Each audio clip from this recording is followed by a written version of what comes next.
बिगड़े हुए हैं लेकिन तेरे पास आए हैं। या अल्लाह मेरे मौला इन आशियानों को डूबने से बचा ले। या अल्लाह बच्चों को बेघर होने से बचा ले। या अल्लाह इन बूढ़े माँ बाप को बेघर होने से बचा ले। इनका चलता करके घर को बनाया मेरे मौला, इस घर को टूटता हुआ कैसे देखेंगे। अल्लाह के दुखों की या अल्लाह दवा बना दे। अल्लाह हुकूमत के दिल में किधर को जाए। अस्सलाम वालेकुम वरहमतुल्लाहि वबरकातुहू। नाज़रीन हजरात, मैं हूं आपके साथ आपका मेज़बान अब्दुल वाजिद और आप देख रहे हैं तस्नीम टीवी। नाज़रीन, आप सब हल्द्वानी के हालात से तो बाखबर होंगे। उत्तराखंड के हल्द्वानी में कॉलोनियों पर बुलडोजर चलाने की तैयारी कर ली गई है। पुलिस और प्रशासन ने 4,365 घरों को तोड़ने की तैयारी पूरी कर ली है।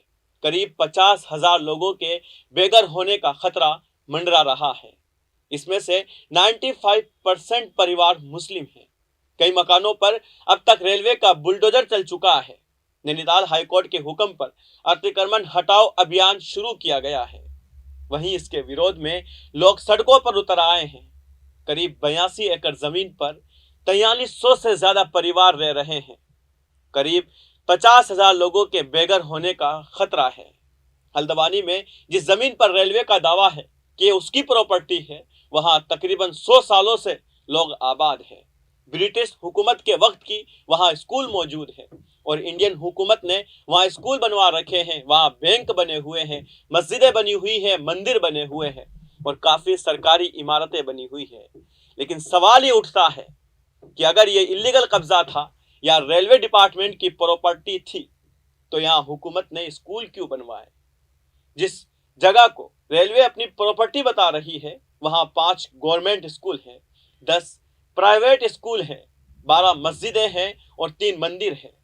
फिर इन सब के होते हुए ये कैसे दावा किया जा सकता है कि ये लोग इलीगल कब्जा करके रह रहे थे? लेकिन ये सवाल उठते हैं रेलवे डिपार्टमेंट की नीयत पर, हाईकोर्ट की नीयत पर। जब ये इलीगल कब्जा करके रह रहे थे, तब रेलवे डिपार्टमेंट कहां सो रहा था? उत्तराखंड पुलिस क्या कर रही थी? प्रशासन अपनी जिम्मेदारी क्यों अदा नहीं कर रहा था? लेकिन जब ये लोग आबाद हो चुके हैं, लाखों करोड़ों रुपए अपने घर बनाने में खर्च कर चुके हैं, तब ये दावा करना कि ये रेलवे की प्रॉपर्टी है, दरअसल ये मुसलमानों को टारगेट करना है, क्योंकि वहां 95% मुस्लिम आबादी है। मामला सुप्रीम कोर्ट में पहुंच गया है। AIMIM सदर असदुद्दीन ओवैसी ने प्रेस कॉन्फ्रेंस करके PM नरेंद्र मोदी से इस मामले में दखल देने की मांग की है। ओवैसी ने कहा है कि इंसानियत देखते हुए उत्तराखंड के हल्द्वानी के लोगों की मदद के लिए आगे आना चाहिए। उन्होंने कहा है कि लोगों को वहां से नहीं निकाला जाना चाहिए। ओवैसी ने सवाल किया है कि हल्द्वानी के लोगों के सर से छत छीन लेना कौन सी इंसानियत है? देखिए उन्होंने क्या कुछ कहा है। एक बात सुनिए, जब दिल्ली में इलीगल कॉलोनीज को मोदी सरकार रेगुलाइज करती है, दिल्ली में चुनाव से पहले करती है, यहाँ पर 2016 में वही स्टेट गवर्नमेंट ने ये कहा कि ये स्टेट की प्रॉपर्टी है। आज वहाँ की उत्तराखंड की बीजेपी की सरकार ये कह रही है कि स्टेट की नहीं है प्रॉपर्टी। आप बताइए कि ये कैसा इंक्रोचमेंट हो सकता है, जब वहाँ पर 3 गवर्नमेंट के इंटर कॉलेज हैं, 5 गवर्नमेंट के स्कूल हैं, 5 गवर्नमेंट के स्कूल हैं, 3 गवर्नमेंट इंटर कॉलेज है। तो क्या हल्द्वानी में ये क्या एंक्रोचमेंट है? ये इतने सालों से कैसा गवर्नमेंट ने स्कूल खोला और इंटर कॉलेज खोला? वहाँ पर एक धर्मशाला भी है, 16 मस्जिद है, 4 मंदिर है, 2 मंदिर है और 70,000 से ज़्यादा लोग बर्बाद हो जाएंगे अगर उनको निकाला जाएगा। तो हम देश के प्रधानमंत्री से अपील कर रहे कि इंसानियत की बुनियाद पर भारत के प्रधानमंत्री, भारत के वज़ीर आज़म को इन लोगों की मदद करनी चाहिए, इनको वहाँ से नहीं निकालना चाहिए। जब भारत के प्रधानमंत्री ने कहा कि 2022 जब आएगा, ख़त्म होगा तो सबको घर मिलेगा, अरे यहाँ तो अब घर से निकाल रहे हैं लोगों को। 1 पीढ़ी 2 पीढ़ी नहीं, 4-4 पीढ़ी वहाँ पर उस मुकाम पर रही है। जब दिल्ली में मोदी सरकार इलीगल कॉलोनीज को रेगुलाइज कर सकती है, तो यहाँ पर उत्तराखंड की बीजेपी की सरकार क्यों नहीं मदद कर रही इन लोगों को? आप दिखाइए ना, क्यों नहीं मदद करना चाह रहे आप? ज्यादातर इसमें मुसलमान है, गरीब है पूरे, इनके सर से छत छीन लेना, ये कौन सी इंसानियत की बात है?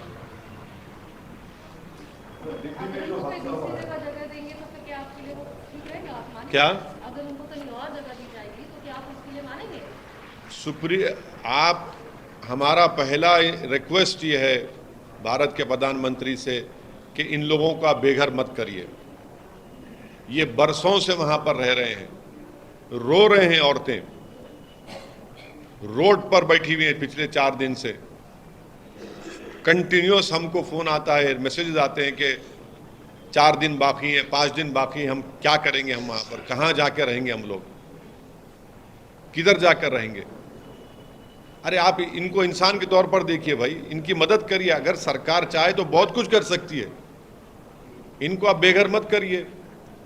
और इमरान प्रतापगढ़ी ने भी ट्वीट किया है कि जिंदगी में पहली बार सुप्रीम कोर्ट आना हुआ है। हल्द्वानी के मजलूमों का घर न उजड़ने पाए, उसके इंसाफ के लिए सुप्रीम कोर्ट का दरवाजा खटखटाया है। हमें 5 जनवरी की डेट मिली है और उन्होंने एक वीडियो पैगाम में भी काफी कुछ कहा है, देखिए। फैसले में इतना झोल है कि हमें सुप्रीम कोर्ट में ज़रूर इंसाफ मिलेगा और 5 तारीख की हमें डेट मिली हुई है, बस 3 दिन। झोल ये है कि रेलवे के जो एफिडेविट है वो अलग अलग है, जिस पता नहीं क्यों माननीय उच्च न्यायालय ने के न्यायाधीश जी ने उसको देखा नहीं। दूसरी बात ये कि रेलवे कह रहा है कि हमारी ज़मीन पर अतिक्रमण है, जबकि राज्य सरकार द्वारा बनाए गए कई सारे बिल्डिंग है वहाँ पर, स्कूल है वहाँ पर, सामुदायिक स्वास्थ्य केंद्र है वहाँ पर। तो मुझे लगता है कि राज्य सरकार ने फिर अतिक्रमण कैसे कर लिया? पहली चीज़, रेलवे की ज़मीन पर राज्य सरकार ने अतिक्रमण कैसे कर लिया? और अगर कोई अतिक्रमण जैसी बात थी तो राज्य सरकार और रेलवे आपस में बातचीत क्यों नहीं कर रहे हैं? कोई हल क्यों नहीं निकाल रहे?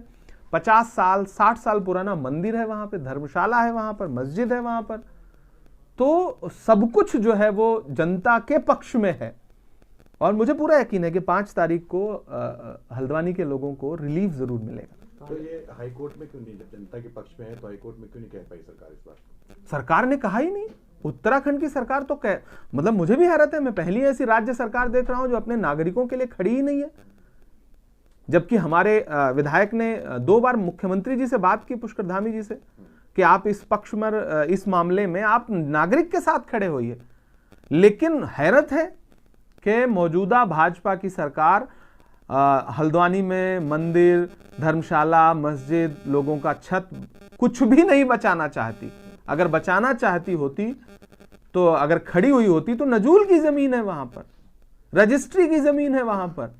आप कैसे अतिक्रमण बता सकते हैं? 70 साल, 50 साल, 60 साल, 40 साल पुराने जो लोगों के घर हैं, आप उनको अतिक्रमण बता देंगे? कैसे बता सकते हैं आप? ये मैं पूरे देश से भी अपील कर रहा हूं कि ये मुद्दा राजनीति से अलग हट करके इंसानियत का मुद्दा है। 10 डिग्री टेम्परेचर में बच्चे अपना स्कूल बचाने के लिए प्ले कार्ड लेके बैठे हैं। देश के प्रधानमंत्री जी कब हस्तक्षेप करेंगे? रेल मंत्री जी कब हस्तक्षेप करेंगे? मुझे लगता है कि एक मानवीय पहलू भी है इसमें। काश देश उस मानवीय पहलू को समझ पाता। आप क्यों उजाड़ देना चाहते हैं? लोग टूट जाते हैं घर बनाने में, तुम तरस नहीं खाते बस्तियां। हल्द्वानी की बेटियों से हल्द्वानी का सच सुनिए। कुछ नफरती चैनल हल्द्वानी को लेकर जिस तरह की नेगेटिव स्टोरी चला रहे हैं, उसके बरक्स अजीत अंजुम ने वहां ग्राउंड पर जाकर लोगों से बात की है।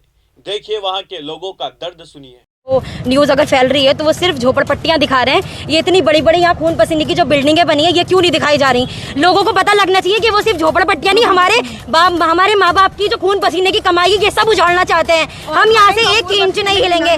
अपने घर ही नहीं, मैं अपने स्कूल को भी कुछ नहीं होने दूंगी। ये रेलवे की ही जगह थी, रेलवे अब तक सो रही थी, क्यों नहीं जागी थी अब तक? और अब जागी है तो ऐसे जागी है कि विनाश करने पे लगी है। बेटी बचाओ बेटी पढ़ाओ। अगर बेटी रोड पे खड़ी होगी, अगर अपने बोर्ड के एग्जाम हमारे सर पे रखे, हम कैसे पढ़ाई करें? यहाँ खड़े हो या हम अपनी पढ़ाई करें? किसी औरतें खड़ी हुई है, उसी तरह से हम भी अटल रहेंगे। हम यहाँ से नहीं जाएंगे, भले से लॉकडाउन लग जाए, चप्पल छोड़ के जाएंगे, लेकिन यही रहेंगे। कई चैनल ये दिखा रहे हैं, देखिए गलत इन्फॉर्मेशन दे रहे हैं। ये दिखा रहे हैं कि हम जिहाद कह रहे हैं हमें। अरे हमारे घर वाले, हमारे आदमी अपने घरों के कारोबार छोड़ के सुबह को जाते हैं, शाम को आते हैं, उसके बाद यहाँ पर हम खड़े और हमें जिहाद किया जा रहा है। हम अपने हक के लिए लड़ रहे हैं तो हमें जिहाद किया जा रहा है। फिर नारा है बेटी बचाओ बेटी पढ़ाओ। जब भविष्य ही खराब हो जाएगा तो बेटी कहाँ पढ़ेगी, कहाँ जाएगी? बेटी आज रोड पे खड़ी है। तो अगर ये रेलवे की जमीन थी तो यहाँ सरकारी स्कूल नहीं बनने चाहिए थे, यहाँ सरकारी बैंक की नहीं आनी चाहिए थी, ना ही यहाँ पर लाइट के बिल देने चाहिए थे, ना ही यहाँ पानी के बिल देने चाहिए थे। अगर आपको नहीं हाउस टैक्स लेने चाहिए थे, अगर आपको इतनी दिक्कत थी तो आपको पहले खड़ा होना चाहिए था। आज आपका आकर कोई फायदा नहीं है। आप ये बताइए, अगर हम लोग रेलवे की ज़मीन पर है तो ये सरकारी स्कूल क्यों बनाया? यहाँ हमें इतनी हिम्मत क्यों दी गई? हमारे लाइट के बिल क्यों लिए गए? मतलब अब तक हमारा सारा पैसा जितना भी जा रहा है, अगर सरकार भी खड़ी है वो भी हमसे खड़ी है। जब तक हम नहीं होंगे तो सरकार कुछ नहीं कर पाएगी। एक बात जो इसने कही वाजिब है, और हम सिर्फ घर के लिए नहीं खड़े हैं, क्योंकि हम हमारा स्कूल है, हम अपने स्कूल के लिए भी खड़े हैं। जहाँ हमारा शिक्षा मंदिर है, हम उसको एक आँच नहीं आने देंगे। सिर्फ हमारे घर की बात नहीं है, सिर्फ हमारे घर की बात नहीं है, ये हमारा शिक्षा मंदिर है। और इस जैसे न जाने कितने यहाँ पे देखिए आप कितनी पब्लिक है, क्यों है? अपने हक के नहीं है। सरकारी स्कूल क्यों बनाए गए? अगर इनमें पढ़ाना ही नहीं था, हमें बनाई क्यों? इतनी इमारतें रखी क्यों आपने? रखते नहीं आप। ऐसी क्या मतलब सौतेला क्यों व्यवहार हो रहा है हमारे साथ? हमारे सामने ऐसा क्या किया है? और यहाँ पर हल्द्वानी इतना बड़ा सिटी भी नहीं है कि यहाँ पर इतना बड़ा रेलवे स्टेशन बने, तो इसके पीछे क्या कारण है? हम इतनी ढेर सारे लोगों को उजाड़ कर क्या कर लोगे यहाँ पर? कार्ड, पैन कार्ड, स्थायी जाति प्रमाण पत्र क्यों बनाने दिए गए? हम लोगों से हाउस टैक्स क्यों लिए गए? बिजली का बिल्स क्यों लिया गया? तो फिलहाल के इस रिपोर्ट में बस इतना ही। मुझे दीजिए इजाजत और आप देखते रहिए तस्नीम टीवी, आपके मेजबान अब्दुल वाजिद के साथ। अल्लाह हाफिज।